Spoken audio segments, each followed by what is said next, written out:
Now, this is good to hear. This is good to hear. So let's keep the energy up because this is literally our last session. But we've got a good and necessary discussion for you. So what we're going to do is we're going to pass it on to some lovely ladies from Depop.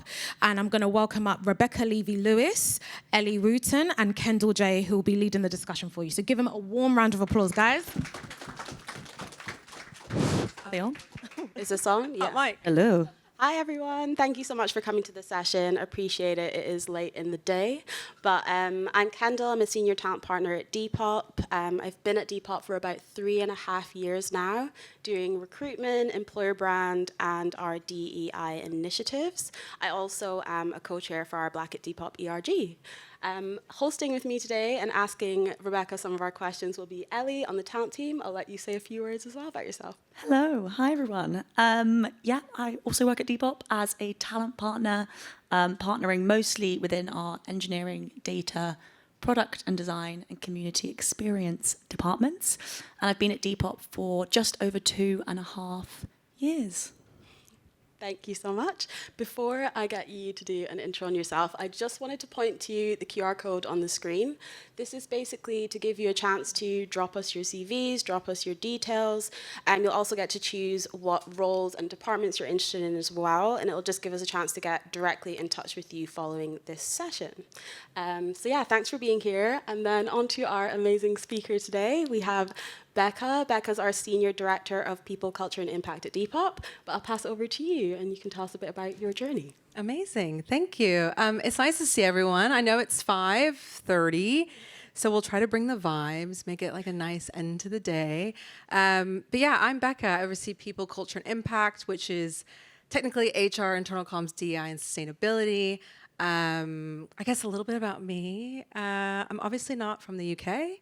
I'm born and raised in Texas. If anyone's a Spurs fan, San Antonio also. Before moving here, I lived in New York for about 10 years. And I basically kind of officially came to the UK in 2019 and like 2 months later found Depop.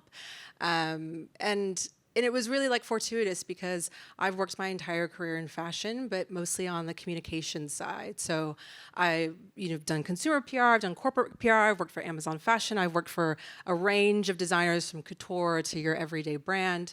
But what I really loved about Depop was that it was kind of a future-proof solution for fashion because our mission is to make fashion circular. And so that really attracted me to the brand. And obviously being in communications, your whole role is trying to get other people to believe and be an advocate for what you're building. And what we were trying to build was a sustainable solution to shopping for fashion. And so I spent my time kind of establishing the function, building up all, consumer, corporate, and then internal. Because at that time in my journey at Depop, I just wanted to keep learning more. And also the idea of really building our employee base as advocates and true believers for not only what we're trying to do for as a business, but how we're working as a business was really fascinating. And so I really enjoyed my time building internal comms and then decided to take a huge role in being a new mother, trying to make my daughter become an advocate for me. And while I was on mat leave, our CEO called and said, hey, we're building a new strategy, and I think it would be really great for us to align some of our core internal functions. What do you think, and do you want to lead it? And I was like, it wasn't on my bingo card to ever be in HR, but here we are.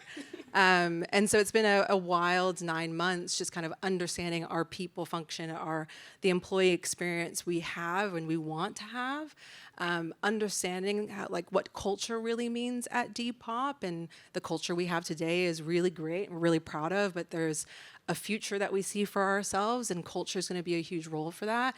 And obviously with a mission to make fashion circular, that's hugely external, but there's a huge opportunity for our internal experience to feel far more inclusive, far more diverse, and also far more circular, which is something we're trying to figure out how to do. And so, yeah, I've been at Depop for 5 years. I didn't do that in just a year. I did it over the course of 5. So it's been a really incredible and beautiful journey so far. Yeah. Amazing. Yeah, you're like a Depop OG. Yeah, I am. Yeah, I wear that with pride. Definitely. But because you've been at Depop for quite a while, I'm sure everyone would love to hear in your words how you would characterize Depop's culture. If you could give us 3 key points of how you would characterize it. Yeah, I'll try to keep it in 3. I mean, it's a tough question because it is, our culture is so unique to our business. And so, I think I would definitely say that we're hugely community centric. Everything we do is powered by our community. Our role as a business is to connect more buyers with incredible sellers and get them to buy and sell fashion that already exists. We truly believe that everything you want already exists. And that means that our business has to really evolve with their needs and their wants and also expect what they want in the future. And so if we're not really closely connected to our community, then everything we're doing is kind of pointless. When I think about how we work and how we think, it's what does the user want? What has the user told us that they need? What do we believe that they want? And so our culture is very much that. And I also think it helps us also think about our community that way. So, it sounds, I feel like I'm saying buzzy words of like authentic and inclusive, but like it kind of is. Yeah. We believe that when you're a buyer or seller on Depop, you should be able to show up as your authentic self. And we believe that at our offices too, that if you can't be yourself, then you can't possibly do your best work. And through that, it's also the connections we form, not only on our platform, but also from a day-to-day experience. Collaboration is hugely important. Diversity of thought is hugely important, especially being in a fashion and tech business, trying to bring the worlds of brand and marketing with product and technology. To follow up on your point, I would say our culture is definitely inclusive, community-centric, and definitely focused a lot on collaboration. Yeah, for sure. I wanted to add a point on that as well, because I've been at Depop for about 3.5 years. And one thing that really stands out to me about Depop is that my personal growth has been insane at Depop. When I joined, I didn't have a lot of confidence. And I feel like Depop is a place that definitely pulls you out your comfort zone if you want to be pulled out your comfort zone. There's like options for you to dip into so many different areas and really bring like your own passions to the role as well. So that's something I really love about working there. Yeah, and I think that goes back to kind of something we're trying to foster and really wrap our arms around, which is continuous learning.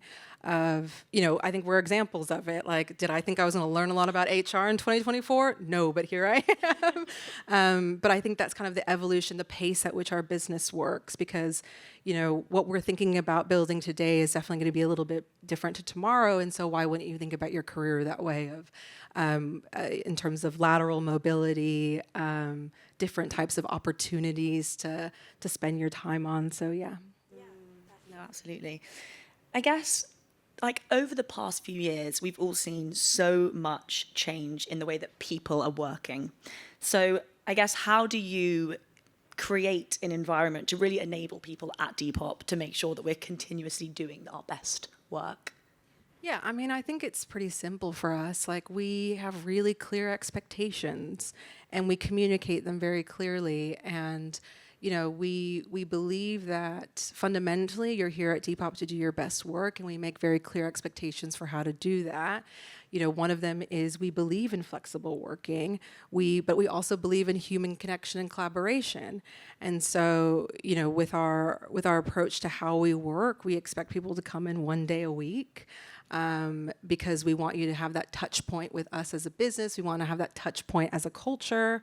We love a good vibes as well every month. So that's really important to who we are as a business.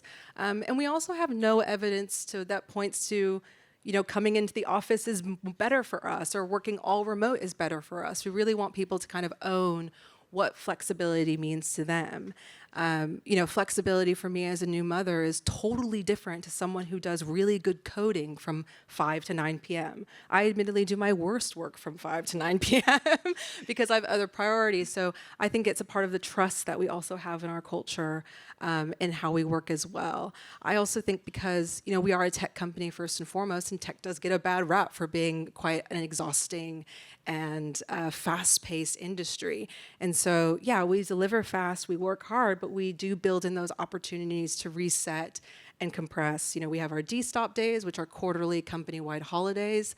So on, one Friday every month, we're all taking a day off. You don't feel pressure like you do with time off of, oh, if I go off, then, what about these projects? No, we need to have a moment where we say, we need to stop. And I think that helps us all come back to work and say, "Oh, all right, I'm going to do this." And I think the same for our Impact Hours initiative. We believe, purpose is so central. Purpose and community are so central to our mission. So we want to make sure that we're giving you time out of your busy day to go connect with your community and what your purpose is and not feel bad about that. So I think it's the balance of we have clear expectations for how we deliver really well, but we have clear opportunities to make sure that you have what you need as well to do that work. No, definitely. And I guess then in your experience, what role does leadership play in helping build that innovative culture and really nurture teams through their own professional development at Depop? Yeah, leadership is the backbone of any business, and so Depop is no exception. I think for us, making sure that our leadership really model what we believe are core values to our business, which we call the Depop DNA, is hugely important. I think anyone in this room has probably had a bad manager in their past or two, and so we want to make sure that that's not the experience you have at Depop. So I think that starts with making sure our hiring process for senior leaders is really great, ensuring that they are guided or they're evaluated by our DNA, what we believe is good leadership, because you have to have leadership being role models in the business. And then I think second, for us, we have a lot of rising managers and rising management. So what are the skills, experience, and access to those things that they need as a part of their journey to becoming a manager? Because management can't necessarily just be based on the experience you have with your manager. There's so much more to it. And I've found recently in a lot of our rising managers, they're technically excellent individual contributors. That does not mean they're going to be an excellent manager. And so we've found coaching as like a really good intervention for them to say, it's not about getting to the right answer, it's about getting to the right outcome. And sometimes that's not super scientific. And so I think we've been really looking at how we build the right support system, the right learning environment for people to become better managers and stay good managers. Yeah, for sure. And as a leader as well, so obviously a lot of your role is decision making, but how has that evolved as the brand has grown, and how do you make sure you're aligning with the core values of the brand while you're making decisions? Yeah, I think for us, especially being there for 5 years, sometimes we made really good ones, and sometimes it's been a really hard time to make good decisions quickly. But I think in the past year, we have a much clearer vision for what our business should be. And we have a clearly defined path to get there through a long-term strategy.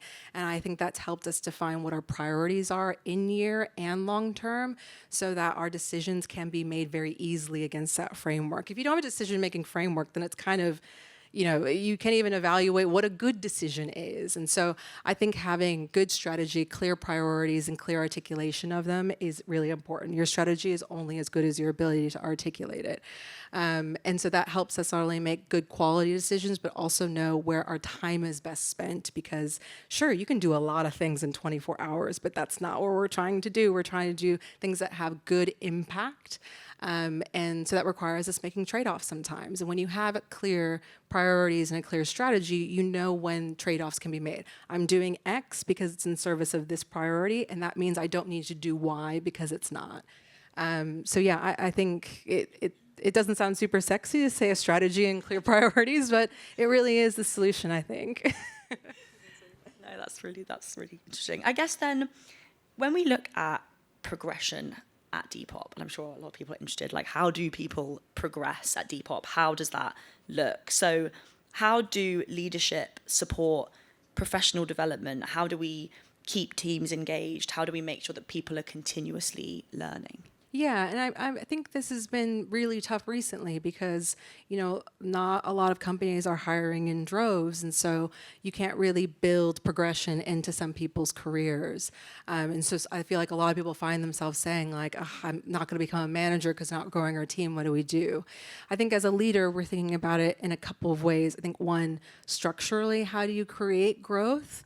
For us as a people culture impact team, we moved our people team from a subject matter led structure to a more experience and a structure that made sense for us. And what that allowed to do was say, growth for you isn't being a subject matter in ER advisory. It's actually understanding the problems holistically that our team are trying to solve. So you may be doing something with talent. You may be working on a project with DEI.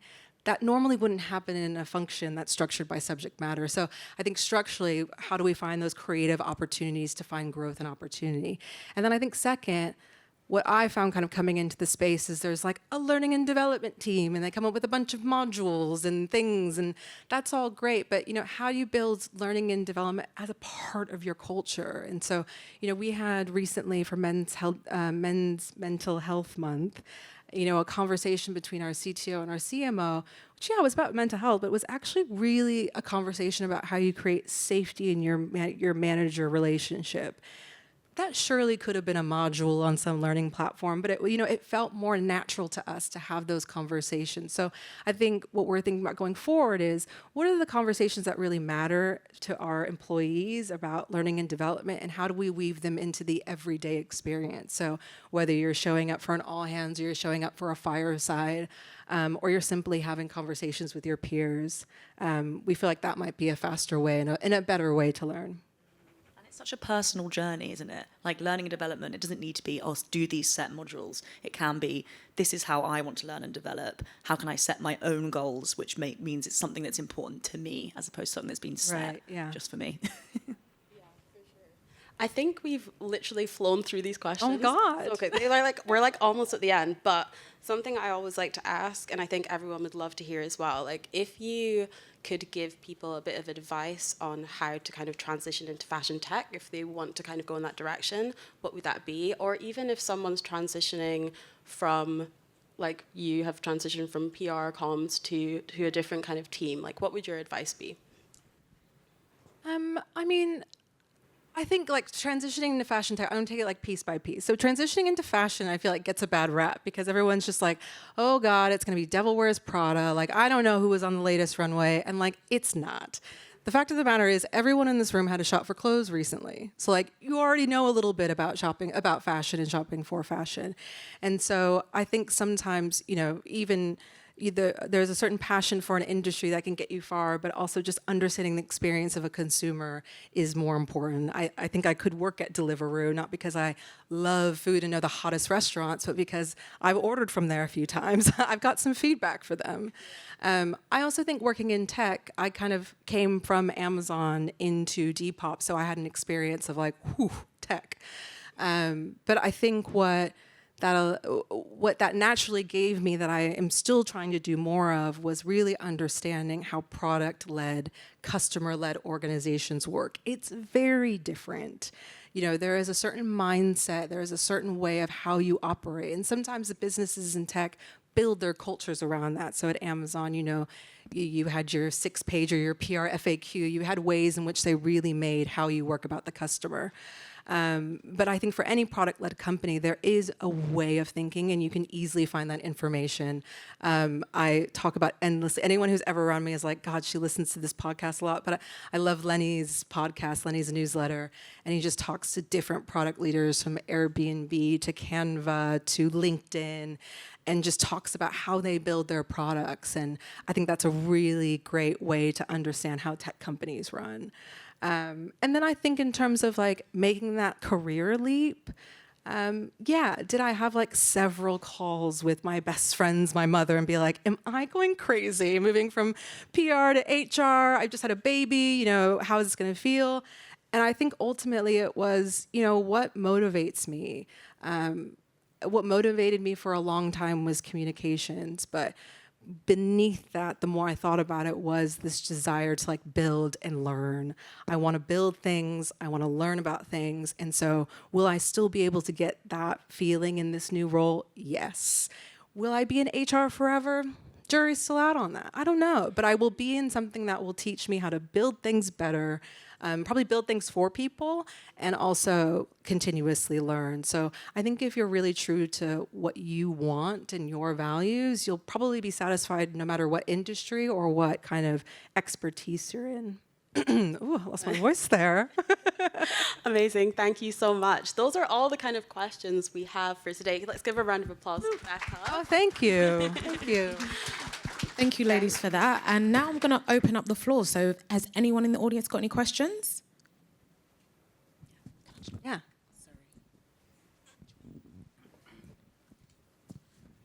Hello, thank you so much for speaking to us today. It's really inspiring to hear your story. And I think what really helps is, as you said, speaking to real people, you know, building the vibes, as you said. For me, I just want to ask you, so I've got about 20 years experience in the public sector, and it's very good there. They're very much about personal development, good work-life balance, job security, somewhat, if we really have a secure job these days. So I'm looking to make the leap into the private sector. It's really good to come here, hearing the different culture of organizations, because I think the culture of organizations is really important. So my question would be is that what advice would you give in terms of job recruitment? What do you look like? Do you have any different ways of how you recruit your members of your team to reflect? Because it sounds like you're quite a different company, sound like you're trying to do things differently. Do you recruit differently?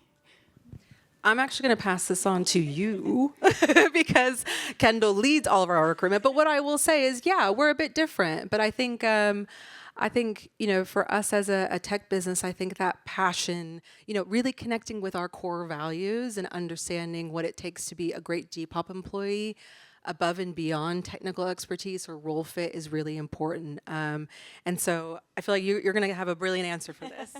Oh my gosh, why would you say yeah, so me and Ellie both recruit, and I think the way that we like to recruit is not always kind of by the book. We're definitely open to people who have passion. So there are obviously different levels of roles where you need the right experience to kind of come in and do what we need, but we also very much focus on what type of person you are. Like, what can you bring to the role? Are you entrepreneurial? Do you have fresh ideas? Like, we're very open to that kind of thing as well, especially with like junior level roles or creative roles as well. Yeah. So I wouldn't say we focus so much on like what you studied and what exactly you've done before. Is it like for like? It's more what can you bring? Do you have transferable skills? And I think we do a lot in trying to kind of identify that as well. Yeah, like we've recently partnered with Makers, the bootcamp, because as Becca said, you know, we really value diversity of thought, and you can only really have that if you're bringing people in from totally different backgrounds and areas than, you know, you technically would usually for an engineering role, for example. And so we want to be able to give people the opportunity that aren't coming from the usual routes, i.e. like, if, you know, you're coming from the public sector, what, as Kendall says, you know, we want to focus on other things as opposed to just, oh, right, they've worked at a tech company. Perfect. So is it a traditional route in terms of you looking at someone's CV? Is it LinkedIn? Do you have an agency do you use? So in terms of the actual recruitment process, so I mean, there's loads of different ways. We use different platforms, we use different job boards, but we do headhunt as well. We do direct applications. So we have, obviously, if you register here, that's another way. So please do. Definitely going to be doing that. We also have our Depop careers page as well that has a lot of information on our benefits, what we kind of offer our employees as well. But basically, with recruitment, we tend to kind of leave quite a big gap for people to apply for a role. So when a role is live, it is live for quite a long time. So we ensure that our pipelines are as diverse as possible. We're looking at as many kind of applications as possible before we kind of bring it on to that next stage when we're passing it on to the hiring manager. But our recruitment processes tend to be a kind of first stage interview with us, and then we pass it on to their potential manager, and then there might be a final stage or a task stage or something like that. Thank you. It's good to know. I'd also just quickly say on that too, and I promise this isn't a plug for being on Depop, but the amount of people who are buyers and sellers who work for us is like, that is basically like having an MBA in Depop of like, we want people who understand our platform better than us, and that's people who use it. So sign up for Depop if you want to work at Depop as well. That is so true, like having a passion and an interest for it, because I think a lot of people that, you know, we get a lot of applications, like that, sometimes thousands for like some of the roles that we hire for. And so like, you know, submitting a CV that has your experience on, which is great, but might not be totally 100% exactly what the role is. But being able to put in there, make it Depop, make it, if you're passionate about Depop and you understand the business and you are interested in the Depop DNA and you appreciate the mission and the values, like include that in your CV. Is what people are reading and seeing and what we see first. So yeah, like it's always good. Recently had a hiring interview where I was like, so what do you love about the platform? They're like, I haven't really been on it that much. And it's like, I don't care if you had exactly applicable experience. Like I appreciated the honesty to some extent, but I was like, we're not going to hire you. You have no passion for our product. And so I guarantee you, if you're going in for a product role, you have an interview with someone on product and you can't tell them the 5 things you would fix about our experience, you're not going to be hired. And I think that goes for many tech companies. Like we want to know that you're just as engaged in our product, because it's not just about working here, it's about understanding what we're building. And so just a quick one, I think I appreciate your point you said about standing out, because it's quite difficult. You get a lot of applications. That's a really good tip to personalize your CV. So do you think it's worth doing a cover letter, or is that old school now? That's a good question. It's contentious. I think there are other ways to shine. Cover tips. letters they're difficult because we obviously know people put a lot of effort into doing cover letters, but sometimes we just don't have enough time to read a whole cover letter. I think there are ways where you can make your passion stand out in your CV by putting like a profile there, or even things like getting in touch with us on LinkedIn. So we are the only recruiters at Depop. So if you know what kind of Nadia Keller. And the areas that we recruit for are on our profile. So if you get in touch with us directly, that can sometimes be a quicker way in as well. And a lot of companies, like not us, but a lot of companies use various forms of tech to filter through quickly with CVs. And I think cover letters are probably good for those bigger organizations that aren't being reviewed by real people, because it is all buzzwords. It is like these tech things are probably pulling out keywords from a job spec. Whereas we are really reading them ourselves. And so if there's 1,000, it's hard to read the cover letters. But the CVs are great. Definitely. Maybe you should mention Willow as well, because we've just basically implemented like video interviewing as well. Yes, it's going to be cool. It's brand new, so we've just implemented it as of like literally this week, and we're going to use it for especially areas where we do get a lot of applications. And basically, you can submit a video, answer a few questions. It's not going to be horrible, like catch you out, big company questions. It's just going to be nice questions like, why Depop? Why are you interested in us? And not so much an interview. It's not going to be like scary interview questions, but just a chance for us to really get to know people and get to know why they're interested in Depop. But watch this space. It's going to be fun. Thank you for that tip. And we've got time for one more question. Okay, got one at the back.